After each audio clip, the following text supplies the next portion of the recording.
Hai, Shalom, selamat pagi. Wah, senang sekali bisa berjumpa dengan Anda di acara Kurenungkan Firman-Mu. Saudara, acara ini dibuat sebenarnya bukan hanya untuk Anda, tapi untuk saya juga. Kita hari ini bersama-sama bertumbuh dalam Tuhan. Satu yang tidak boleh lepas dari hidup kita adalah sebuah kerinduan untuk Anda naik satu step lagi bersama dengan Tuhan. Karena itu penting untuk menjaga rasa lapar dan haus kepada Tuhan. Nah, disitulah kekuatan hidup kita diperbaharui. Kita bisa mengalami yang namanya pertumbuhan, pengalaman bersama dengan Tuhan. Sehingga kekristenan yang kita bangun buat hidup kita adalah bukan karena apa kata orang, tapi kita mengalami sebuah pengalaman pribadi. Nah, ketika kita mengalami pengalaman pribadi, itulah yang tidak bisa ditipu. Bagaimana kita kenal Tuhan yang sesungguhnya dalam hidup kita. Dan itu adalah kekuatan untuk Anda dan saya mengalami pertumbuhan di dalam Tuhan. Nah, untuk itu mari kita berdoa dulu sebelum kita merenungkan firman Tuhan. Tuhan, terangi hati kami pagi ini. Ya Tuhan, supaya kami bisa mengerti kehendak-Mu. Apa yang baik, apa yang berkenan, apa yang mulia, apa yang menyenangkan hati-Mu. Biar itu yang terus kami lakukan oleh karena kami belajar firman Tuhan. Terima kasih buat pagi ini. Kami serahkan semua kehidupan kami dalam tangan-Mu. Dalam nama Yesus kami berdoa. Haleluya. Amin, amin, amin. Nah, saudara, pagi hari ini saya mau menyampaikan tentang sebuah kegagalan sebenarnya. Ya, dari kegagalan seseorang kita ini bisa belajar sesuatu. Ya, untuk kita ini boleh hidup benar. Makanya Alkitab selalu balance. Mengajar tentang satu sisi yang namanya keberhasilan. Tapi juga ada kegagalan dari tokoh-tokoh Alkitab. Nah, dari kegagalan ini dua-duanya sebenarnya ya kita bisa belajar. Nah, dari kegagalan ini kita bisa belajar untuk supaya kegagalan itu tidak terulang dalam hidup kita. Tidak ada penghakiman, tetapi justru kita harus belajar untuk mengevaluasi diri kita supaya kita terus mengalami pertumbuhan rohani. Amin. Nah, yang kita pelajari satu tokoh yang sangat kita kenal adalah Daud. Kegagalan Daud. Coba kita baca Alkitab kita 2 Samuel pasal yang ke-11 ayat yang pertama. Nanti kita akan baca terus ya. Daud dan Batseba judulnya. Pada pergantian tahun, pada waktu raja-raja biasanya maju berperang, maka Daud menyuruh Yoab maju beserta orang-orangnya dan seluruh orang Israel. Mereka memusnahkan Bani Amon dan mengepung kota Raba. Sedang Daud sendiri tinggal di Yerusalem. Sekali peristiwa pada waktu petang ketika Daud bangun dari tempat pembaringannya, lalu berjalan-jalan di atas soto istana. Tampak kepadanya dari atas soto itu seorang perempuan sedang mandi. Perempuan itu sangat elok rupanya. Lalu Daud menyuruh orang bertanya tentang perempuan itu. Dan orang berkata itu adalah Batseba binti Eliam, istri Uria orang Het itu. Sesudah Daud menyuruh orang mengambil dia, perempuan itu datang kepadanya lalu Daud tidur dengan dia. Perempuan itu baru selesai membersihkan diri dari kenajisannya. Kemudian pulanglah perempuan itu ke rumahnya. Sampai di sini dulu. Nah, saudara, ini adalah peristiwa kegagalan Daud. Ini kisah yang sangat terkenal. Bagaimana Daud jatuh di dalam perzinahan bersama dengan Batseba, istri Uria. Nah, dari sini kita bisa lihat, saudara, orang sekali berdaud bisa jatuh sesaat di dalam keinginan hati, keinginan matanya. Dan itu mempengaruhi semua nafsu jahatnya sehingga orang yang sekali berdaud pun bisa jatuh. Kebenarannya apa? Kebenarannya adalah ini. Tidak ada seorang pun yang tahan atau seorang pun yang kebal terhadap dosa. Siapapun Anda, termasuk saya juga. Kita semua kalau tidak bisa menjaga hidup kita, tidak bisa menjaga hati kita, maka kemungkinan untuk jatuh di dalam dosa itu sangat besar. Karena itu Alkitab mengajar supaya Anda dan saya adalah orang yang terus berjaga-jaga. Kata sadarlah dan berjaga-jagalah itu menjadi sangat penting buat hidup Anda dan saya. Sadar, menyadari dan selalu berjaga-jaga supaya hidup kita ini boleh terus berjalan di dalam pertumbuhan rohani. Sebab iblis itu selalu berusaha untuk menjatuhkan saudara dan saya. Karena itu berjaga-jaga harus menjadi jubah kita. Kapan itu? Setiap hari. Ketika Anda membangun hidupmu dengan Tuhan seperti pagi ini Anda mengikuti acara kurenungan firman-Mu. Lalu Anda mengikutinya, mungkin ada beberapa orang mencatat khotbah ini. Ya, lalu mulai merenungkannya. Anda sedang memakai jubah berjaga-jaga. Sebab dari situlah Anda akan dikuatkan. Sebab dari situlah iblis tidak akan mudah untuk mengalahkanmu. Karena apa? Anda adalah orang yang dekat dengan Tuhan. Amin. Nah, untuk itu pagi ini mari kita akan belajar. Daud itu jatuh atau Daud itu gagal karena apa? Ada beberapa. Yang pertama, Daud itu jatuh karena Daud tidak melakukan bagiannya. Daud tidak melakukan bagiannya. Alkitab tadi berkata di ayat yang pertama dikatakan pada pergantian tahun, pada waktu raja-raja biasanya maju berperang. Jadi raja-raja, jadi ada musim di mana raja itu diwajibkan untuk memimpin peperangan. Dikatakan pada pergantian tahun pada waktu raja-raja biasanya maju berperang. Maka Daud menyuruh Yoab maju beserta orang-orangnya dan seluruh orang Israel. Mereka memusnahkan Bani Amon dan mengepung kota Raba. Sedang Daud sendiri tinggal di Yerusalem. Ini kesalahan Daud. Daud tidak melakukan bagiannya. Bagian Daud harusnya pada waktu itu adalah memimpin orang Israel untuk maju berperang. Dikatakan yang biasanya raja-raja memimpin sendiri peperangan, Daud tidak memimpinnya. Dia tidak melakukan bagiannya, dia wakilkan kepada Yoab. Saudara, ketika kita tidak melakukan bagian kita, maka disitulah lubang itu akan menganga besar dan iblis itu akan masuk untuk menipu hidup kita. Bagian kita harus kita lakukan. Kadang-kadang kita itu susah untuk melakukan bagian kita. Kita sukanya menuntut Tuhan untuk melakukan bagiannya. Ya, apa itu? Ya, kita berdoa supaya Tuhan harus, kalau kita berdoa Tuhan harus mendengar doa kita. Kalau kita berdoa kita tuh memaksa Tuhan harus menuruti keinginan kita. Kalau tidak kita mau kecewa dengan Tuhan, kita marah dengan Tuhan, kita mengeluh dengan Tuhan. Lalu mempertanyakan kehebatan Tuhan, kuasa Tuhan. Itu yang terus menjadi bagian hidup kita. Lalu giliran kita melakukan bagian kita. Apa itu? Hidup benar. Anda ingin diberkati, doa Anda adalah Tuhan berkati hidupku. Ya, Anda selalu menuntut Tuhan melakukan bagiannya. Tapi giliran bagian kita yang Tuhan mau. Apa itu? Hidup benar, hidup jujur, ya, hidup menyembah Tuhan. Kita menolaknya, kita tidak mau. Nah, kegagalan Daud adalah Daud tidak melakukan bagiannya. Disitulah tadi saya bilang itu seperti lubang menganga. Lalu iblis masuk di situ. Lalu menipu hidupnya. Sama dengan kita. Kalau kita tidak mau melakukan bagian kita. Saya percaya Tuhan pasti memberkati kita. Tapi ada bagian yang harus kita lakukan. Bagian kita adalah beriman. Bagian kita adalah hidup benar. Bagian kita adalah hidup jujur. Bagian kita adalah membangun dengan sengaja mesbah hidup kita buat Tuhan. Tapi kita nggak mau melakukannya. Makanya hidup kita ini seringkali mudah ditipu oleh setan. Karena apa? Kita tidak melakukan bagiannya. Daud gagal yang pertama karena Daud tidak melakukan bagiannya.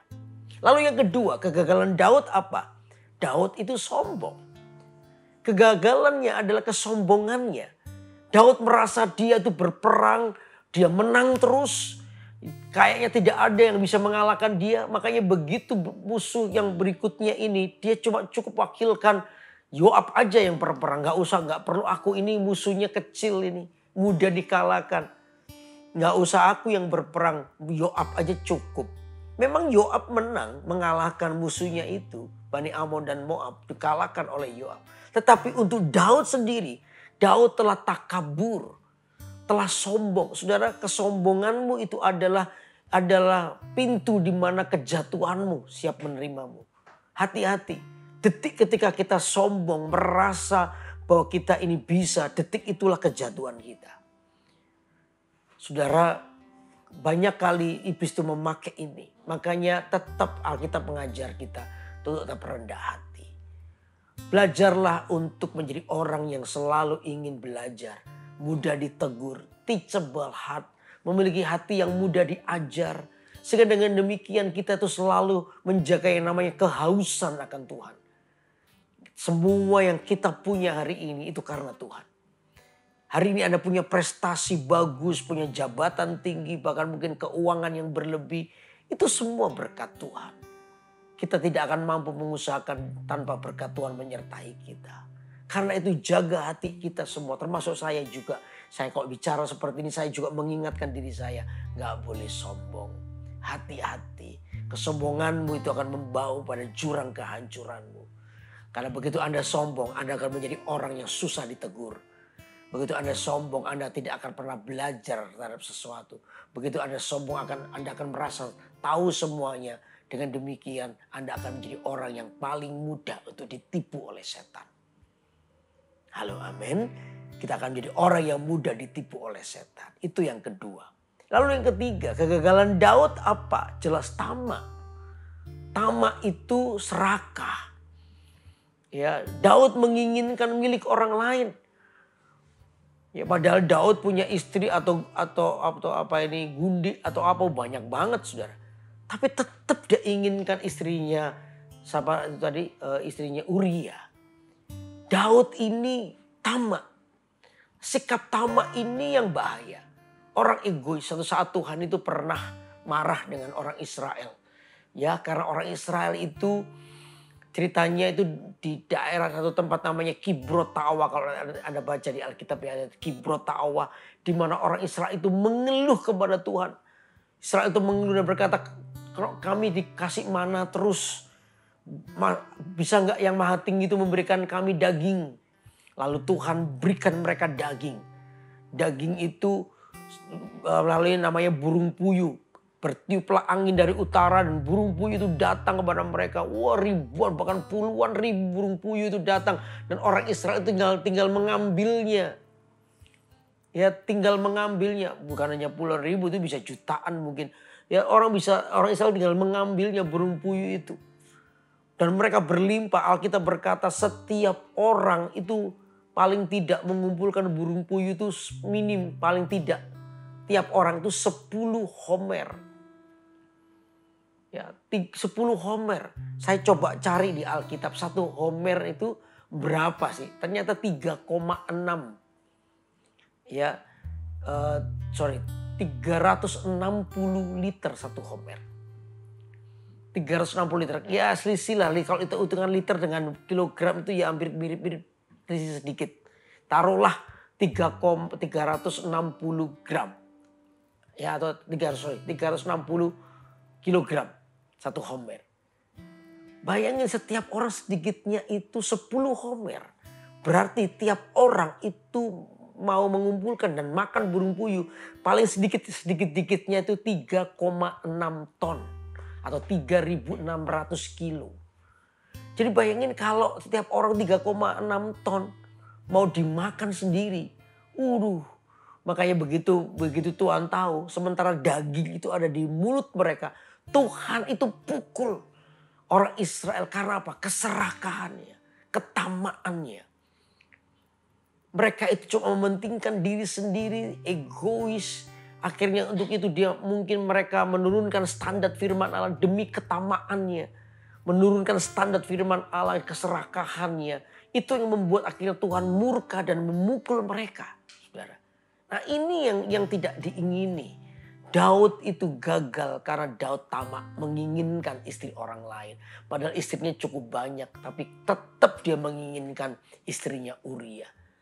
Dia gagal di area itu. Dia dikuasai oleh namanya hawa nafsu, keserakahan, ketamaan. Sehingga itu membuat dia gagal.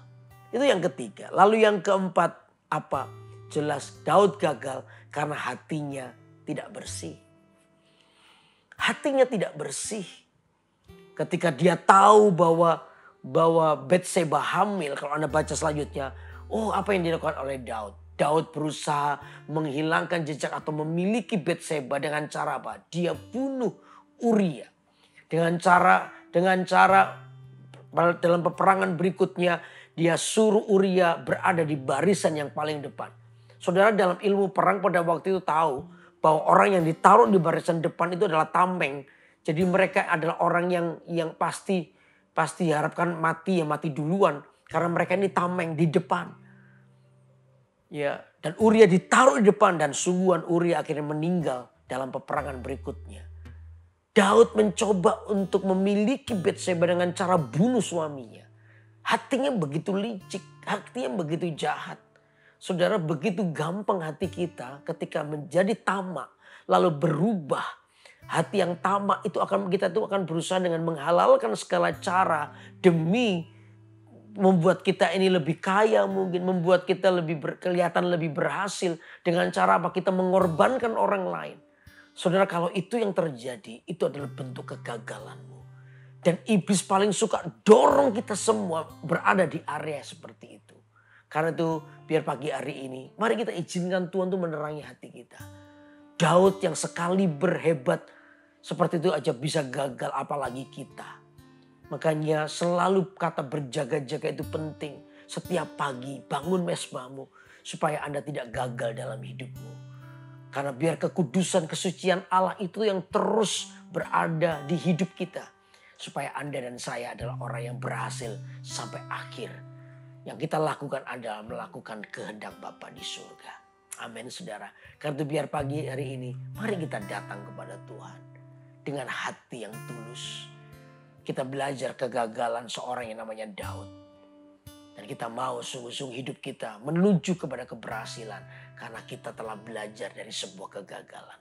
Dan saya percaya ketika Anda belajar dari kegagalanmu, maka kita akan selalu mengalami sebuah perbaikan di dalam hidup kita. Biar pagi hari ini izinkan Roh Kudus menerangi hati kita. Sehingga Anda tidak gagal, tapi justru Anda mengalami keberhasilan di dalam Tuhan. Amin. Nah, untuk itu mari kita mengagumi Tuhan. Kita agungkan Tuhan pagi ini. Oh, kita berkata kepada Tuhan, Kau saja yang suci ya Tuhan. Boleh gak semua, mari kita angkat tangan kita. Katakan ini. Kau saja yang suci. Kau saja yang layak. Kau layak terima glory. Yesus kau Tuhan. Kau saja yang suci. Kau saja yang layak. Oh, kau layak terima glory. Hanya kau Tuhan. Sekali lagi mari katakan dengan kesungguhan hatimu. Kau saja yang suci. Kau saja yang layak. Kau layak terima glory. Yesus kau Tuhan. Yesus kau Tuhan. Oh, kau saja yang suci. Amin. Kau saja yang layak. Kau layak terima glory. Hanya kau Tuhan. Hanya kau Tuhan. Kau layak terima glory. Amin. Kau layak terima glory. Oh, hanya kau Tuhan. Kau layak terima glory. Kau layak terima glory. Hanya kau Tuhan. Mari kita sembah Dia. Oh, mari kita sembah Dia. Oh, Hiara lama yang syandaramu.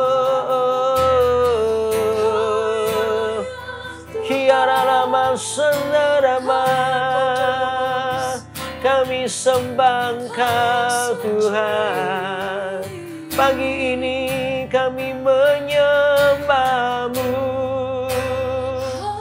meninggikan-Mu Tuhan lebih dari segalanya. Kiara lama so, haleluya. Kiara lama takkan darahmu. Thank you Lord, haleluya.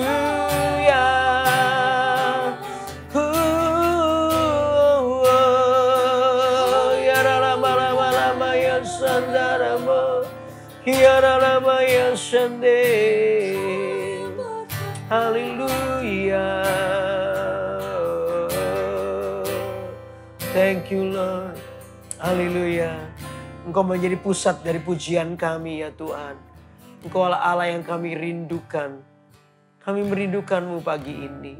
Jemaat yang dikasih Tuhan, biar pagi hari ini mari kita datang kepada Tuhan.